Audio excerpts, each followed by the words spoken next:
Billion body snatcher right here. It's a champ. Big up to Sporting Icon. Subscribe. Otherwise, I might pay you guys a visit. So I'm sure a lot of you will already know a lot of what I'm about to say, so I'll do this video real quick for those of you who don't know. Today, the British Prime Minister Boris Johnson announced some easing and lifting of restrictions across the United Kingdom. Of course, many different things were spoken about, the schools, all that kind of stuff, which is great. But for the purposes of this video, it's a boxing news channel, we're going to talk about the sporting aspect. Of course, Boris Johnson wasn't being specific to boxing, just sport as a whole, okay? But of course, I'm taking it for boxing. Now, we're going to start off with for April the 12th.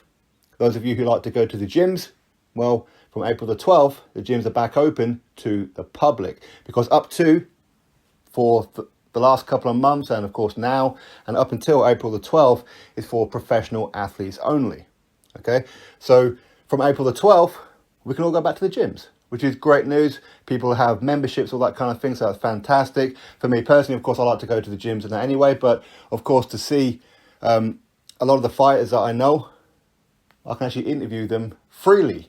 Okay, whereas like some gyms, of course, are always happy to have me down to do the interviews, but of course they're a little bit cautious because the rules are not quite specific, they're not quite clear, and of course nobody wants a fine. And of course it's great news as well for my very good friend, one of my best friends in Mark Clazel, who owns the world famous Vision franchise. Of course now he can open up the doors to the public, so that's great news.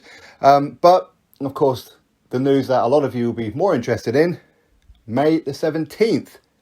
Crowds are allowed back in to the sporting events. Of course, we're talking about boxing, so those of you who want to go to the boxing shows for May the 17th, you can go. Subject to change, who knows. But the rules are, well, they're not specifically clear, but that's nothing new from our government, right?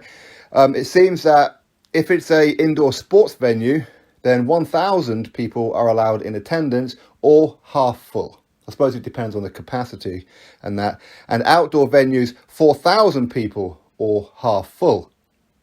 But Wembley are allowed 10,000 people. So again, I suppose it depends on the size of the venue, the arena, the stadium, whatever it may be. Now, what I'm not quite sure on, maybe you guys can fill me in, is it 1,000 people maximum are allowed in? Or if it's a hall, an indoor arena, for example, that holds, say, 500 people, only 250 people are allowed in, that kind of thing. But if the arena is 1,000 people, are all 1,000 people allowed in? I'm guessing only half, so only 500 people can come in.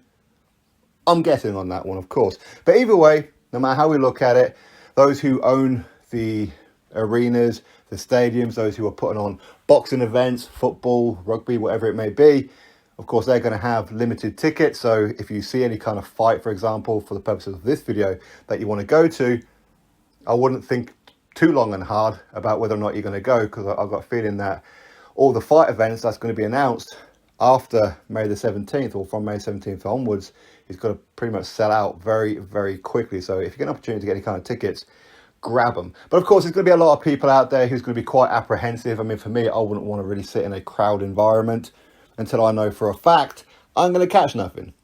And I think a lot of people probably feel the same way. A lot of people will be quite apprehensive about it. Some people just won't care. Some people never did care. Okay, but anyway, that's the rules, that from May the 17th, we can actually go to the live sporting events.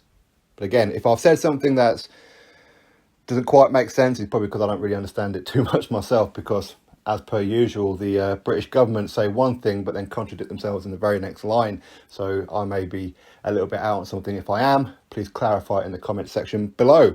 Drop your thoughts below. Click thumbs up, subscribe. Catch you all in the next video.